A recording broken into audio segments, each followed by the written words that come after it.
Hola, soy Pablo Benza y esto es La Contra, el resumen de los temas que realmente te importan sin importar a quién le moleste. Se acaba el martes 7 de mayo y en vez de empezar hablando de política hoy, que para seguir con el rasgado de vestiduras tienen otros medios a la mano, vamos a hablar sobre algo que está pasando allá afuera. La mañana del 4 de marzo pasado, Puente Piedra amaneció con 5 cadáveres. 5 personas habían sido asesinadas aquella madrugada, en menos de 10 horas, todas víctimas del mismo grupo de sicarios.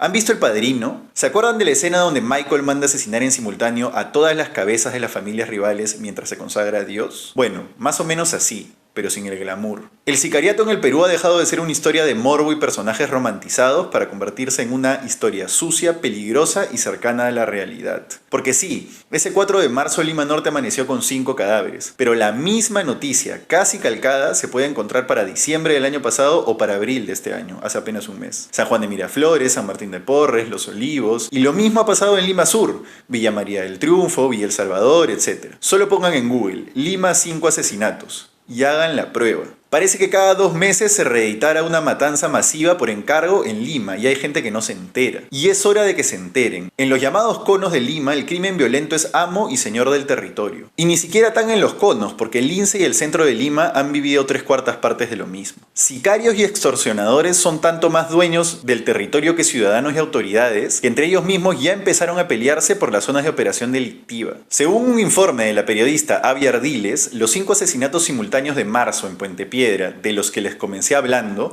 fueron por eso, una guerra por el dominio de la zona. ¿Entre quiénes? Los gallegos, y escuche bien este nombre porque cada vez lo va a leer más en la prensa policial, Carro Azul. Según Ardiles, Carro Azul es una de estas facciones rebeldes del Tren de Aragua que ha llegado al Perú a ocupar el espacio que ha dejado la banda del difunto maldito Cris. De hecho, sabemos de la existencia de Carro Azul en el país desde septiembre, porque cayó uno de sus integrantes y contó a la policía que él y otros sicarios habían sido captados por Wanda del Valle, alias la bebecita del crimen, la expareja del maldito Cris, para asesinar a un coronel de la policía. Sí, señores, todo esto puede sonarles a película, pero está pasando en la puerta de al lado. Se dice que Carro Azul es rebelde porque si bien tiene vínculos con el Tren de Aragua, esta organización criminal transnacional de origen venezolano que todos ya conocen, los miembros de Carro Azul no siguen tan al pie de la letra las directrices de su dirigencia central. Actúan más por la libre y por eso han emprendido una sangrienta batalla para sacar de Puente Piedra a los gallegos, otro brazo del Tren de Aragua en Perú. Este sí más institucional. Concretamente, quieren quitarles el control de la prostitución, el tráfico de migrantes y las redes de extorsión a comerciantes. La guerra está en marcha. Desde agosto del año pasado se han registrado 82 víctimas de sicariato solo en Lima Norte. Pero no se confundan, no vayan a pensar que es solo en Lima. Según reportes de prensa, solo hablando de los distintos brazos del Tren de Aragua, estos están en por lo menos 10 regiones del país.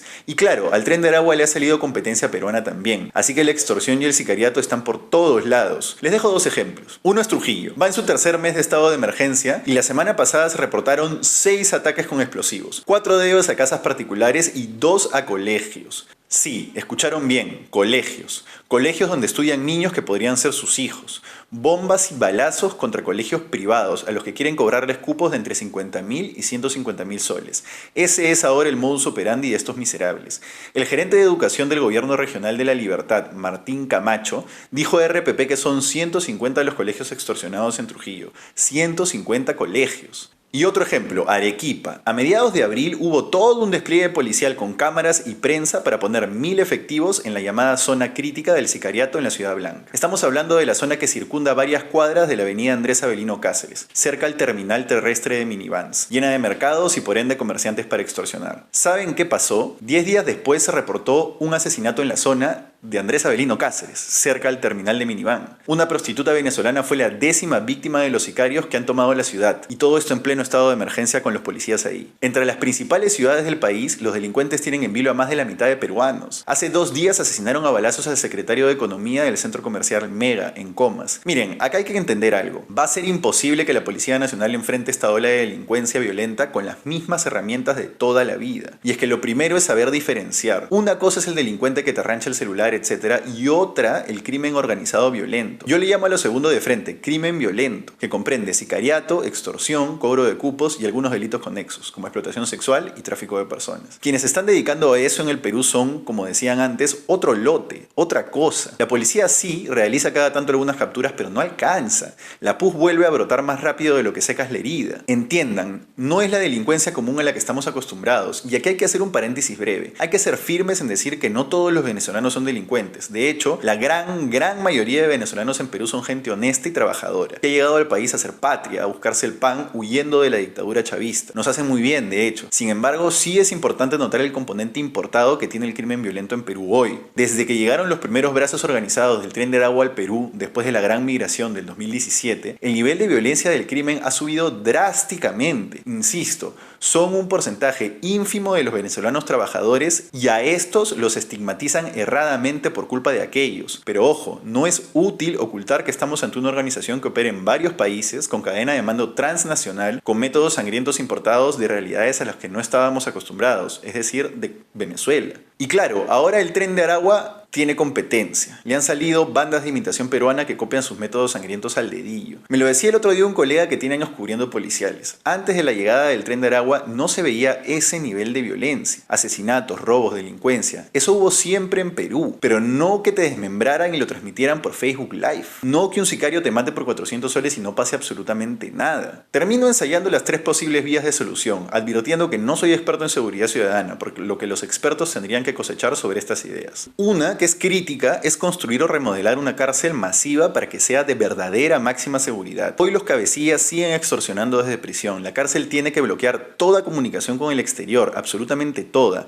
Así eso implique negar las visitas y destruir la moral del delincuente. La segunda es crear grupos de élite para inteligencia y desarticulación dentro de la Policía Nacional, que sean ajenos a la estructura de mando actual, carcomida por la corrupción y temerosa de los sicarios con justicia. Eso permitiría enfrentar el crimen violento como lo que es, algo distinto al crimen usual. Y 3, la tercera, que el Congreso se deje de estupideces y deje un ratito a un lado su plan para copar la OMPE y el JNE y se enfoque de una vez en un paquete de normas que hagan más expedito el encarcelamiento de delincuentes, que hoy usan el sistema de justicia a su favor. Y si en vez de copar la JNJ se ponen a ver cuáles son los puntos de dolor del proceso judicial que hacen que fiscales y delincuentes liberen sicarios y los cambian. En fin, vamos a un primer corte y volvemos. No te olvides de darle like a este video y suscribirte al canal. Ya nos empezaron a plejar los videos, Sancho. ¿Señal que avanzamos?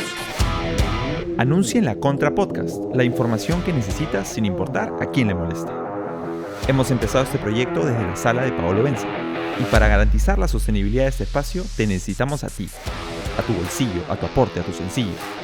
Porque si confías en nosotros, le das una manito también a la información periodística y a la Pepa sin filtros y te haremos llegar a esas audiencias que aún no te conocen. Te esperamos. Volvemos con La Contra, el resumen de los temas que realmente te importan sin importar a quién le moleste. Recuerda que ya puedes unirte a nuestro canal de WhatsApp para recibir las pepas y los últimos capítulos de este hermoso ecosistema informativo. Puedes encontrar el link para unirte en la descripción de este canal acá abajo.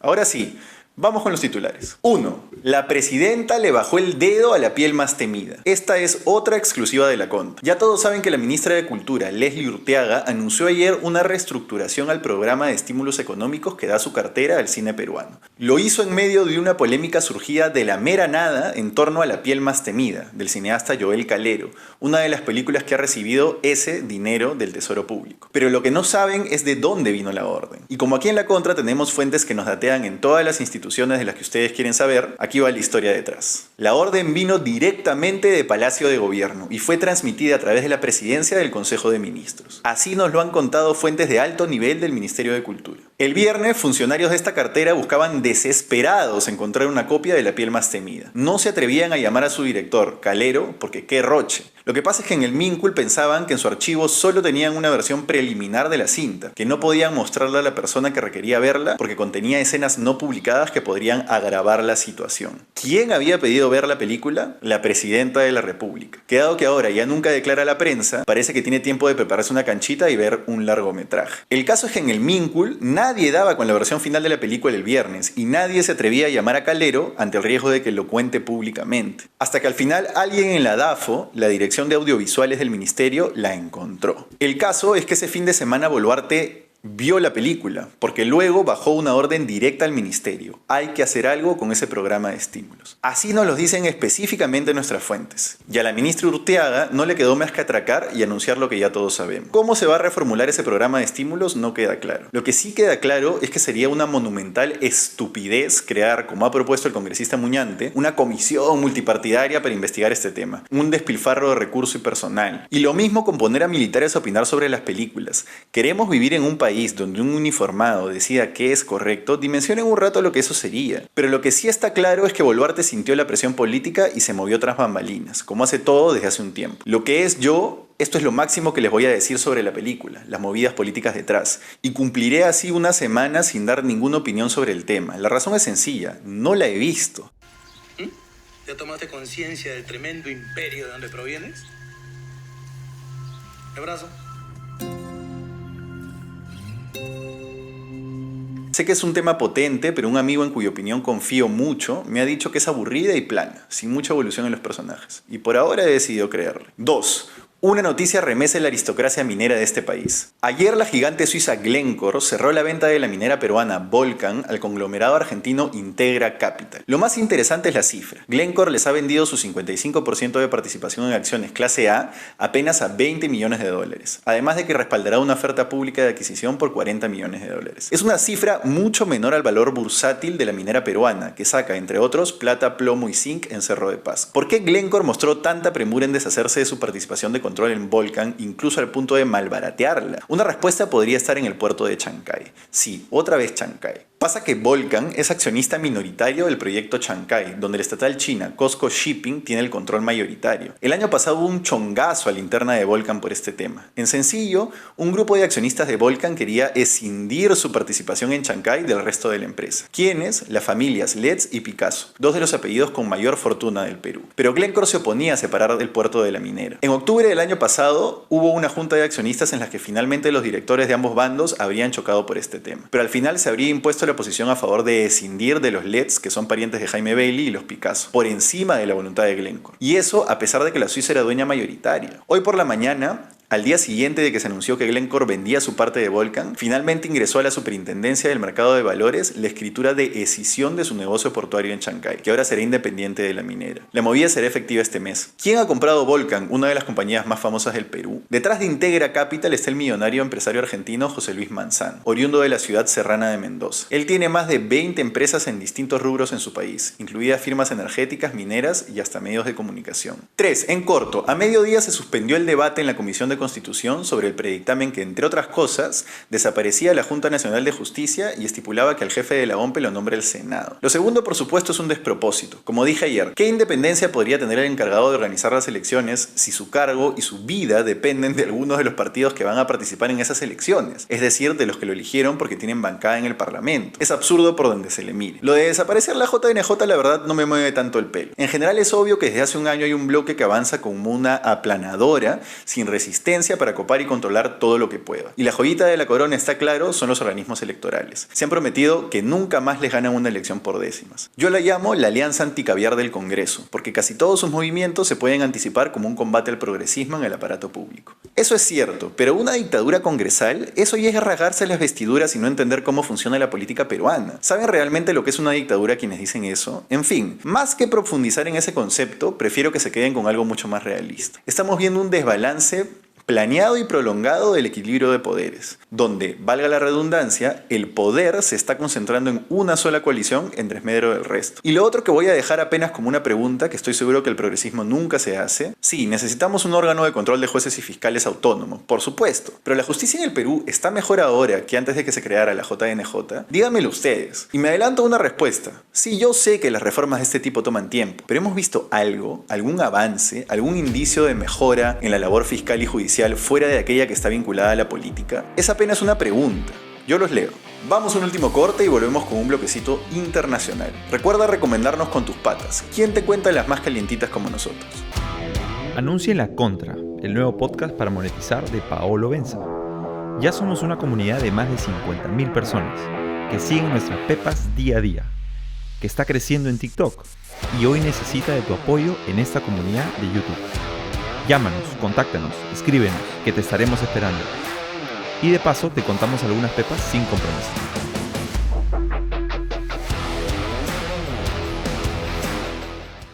Volvemos con la contra, el resumen de los temas que realmente te importan sin importar a quién le moleste. Y quiero cerrar con un tema internacional porque vuelve a haber noticias desde Gaza. Según informan distintos medios, ayer martes Israel empezó una operación militar sobre Rafah, una ciudad situada en el límite sur de la franja, donde está el paso fronterizo del mismo nombre que la conecta con Egipto. El lunes Israel tiró volantes y lanzó avisos a los gazatíes de que se venía la ofensiva y el martes la inició. Rafah es punto clave en la guerra porque es a donde había huido la mayoría de palestinos mientras el ejército israelí avanzaba por el norte de la franja. Y básicamente con esto ya no les queda casi ningún lugar a donde ir. Según la CNN, hoy Israel ya tiene control total sobre el paso de Rafah, que conecta Gaza con Egipto. También reporta que por consiguiente se ha detenido todo el movimiento de ayuda humanitaria a través de la frontera. Según distintos medios, la ofensiva de Israel por ahora ha sido acotada, puntual, pero podría crecer conforme avancen los días. Según las autoridades israelíes, en Rafah se han terminado escondiendo algunos de los altos mandos de Hamas